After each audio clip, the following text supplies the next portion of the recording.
Daha 17 yeni bölümünde neler olacak? Hakan ve Şebnem'in kötülükleri son bulsun diyenler videomuzu beğensin, sayımızı görelim. Dizimizin yeni bölümünde Serhat'ın verdiği evet cevabının ardından Aras artık gerçeklerin peşini bırakmayacak. Hakan'ın Serhat'la ilgili sürekli telaşlanması, Aras'ı çevrelerinden uzak tutmak için elinden geleni yapması ve ne zaman Aras gerçeklere yaklaşsa karşısına çıkması artık tesadüf gibi görülemez. Aras bütün bunları kafasında birleştirdiğinde kardeşi Demir'e giden yolun Akkayalardan geçtiğini anlayacak. Bu yüzden yeni bölümde onların peşinde olmaya, attıkları her adımı takip etmeye ve kendisinden saklanan gerçeği bulmaya devam edecek. Serhat'tan aldığı cevap ona ilk kez gerçekten doğru yolda olduğunu hissettirdi. Bu cevap tek başına bütün sırrı çözmeye yetmese de Aras için şimdiye kadar elde ettiği en güçlü kanıt olacak. Aras tekrar Akkayaların evine girecek ve burada gerçeklere hiç olmadığı kadar yaklaşacak. Tam kardeşiyle ilgili en önemli ipucuna ulaşacakken fotoğrafı yere düşürecek.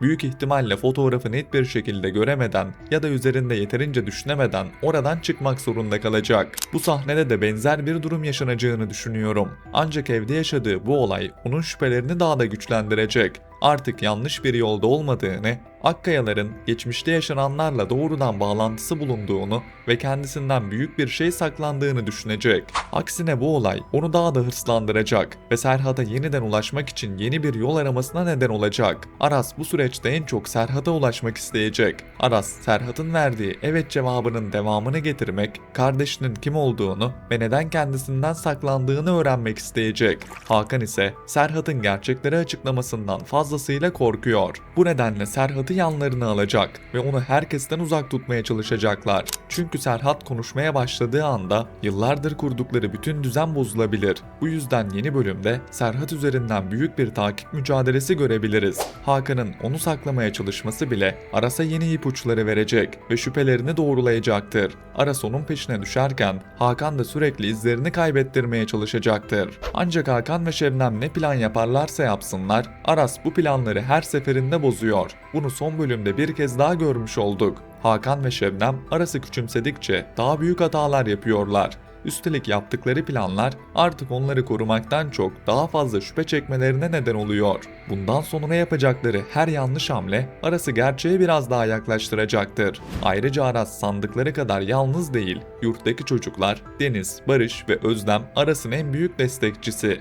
Hakan ve Şebnem onu tek başına ve güçsüz görüyor olabilir. Ancak Aras'ın çevresinde ona gerçekten inanan insanlar var. Deniz ise yaşananları dışarıdan takip etse de Aras'ın haksızlığa uğradığını ve Akkayaların bir şeyler sakladığını zamanla daha net anlayacaktır. Bu destek Aras'ın hem ayakta kalmasını sağlayacak hem de araştırmalarında işini kolaylaştıracaktır. Özellikle Serhat'ın nerede tutulduğunu bulma konusunda bu desteklerden yararlanacağını düşünüyorum.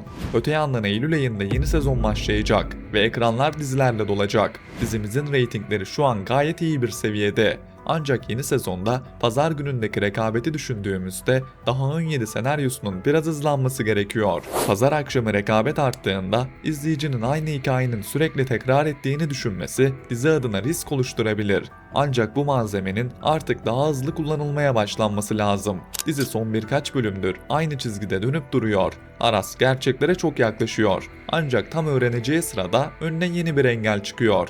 Bu yüzden senaryonun yeni sezona girerken daha cesur adımlar atması gerekiyor. Bundan dolayı artık bazı gerçeklerin ortaya çıkması ya da hikayeyi ileriye taşıyacak önemli gelişmeler yaşanmalı. Böylece hikaye yeni bir aşamaya geçer. Önümüzdeki 4-5 bölümün bu açıdan çok kritik olduğunu düşünüyorum. Bu süreçte geçmişten bazı gerçekler ortaya çıkacak ve kardeşlik sırrına hiç olmadığı kadar yaklaşacağız. Özellikle Serhat'ın tekrar konuşmaya başlaması bütün dengeleri değiştirebilir. Öte yandan biliyorsunuz ki Teoman son bölümde yine bir rahatsızlık geçirdi ve Şebnem'in sözleri sonrası bunun daha önce de gerçekleştiğini görmüş olduk. Bu detayın boşuna verilmediğini düşünüyorum.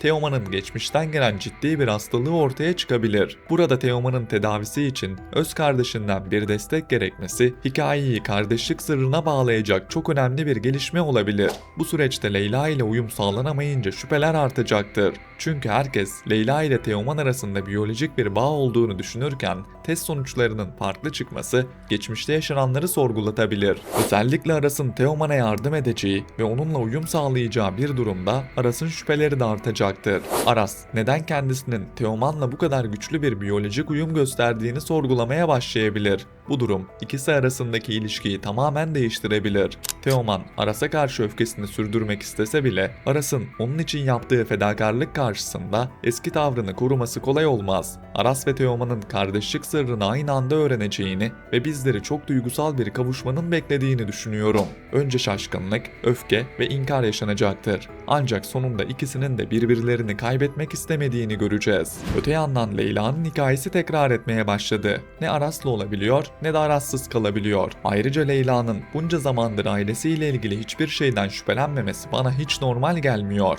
Hakan ve Şebnem'in Aras'a karşı tavırları, Serhat konusunda yaşadıkları panik ve Teoman'la ilgili sakladıkları detaylar Leyla'nın dikkatini çekmeliydi. Artık ailesinden şüphelenmeye başlayacağını düşünüyorum.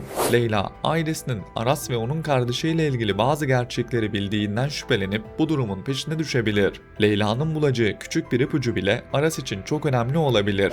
Leyla dizimiz adına önemli bir karakter ve şu anlık görünen tabloda Aras ile Leyla aşkını izleyeceğimiz görülüyor.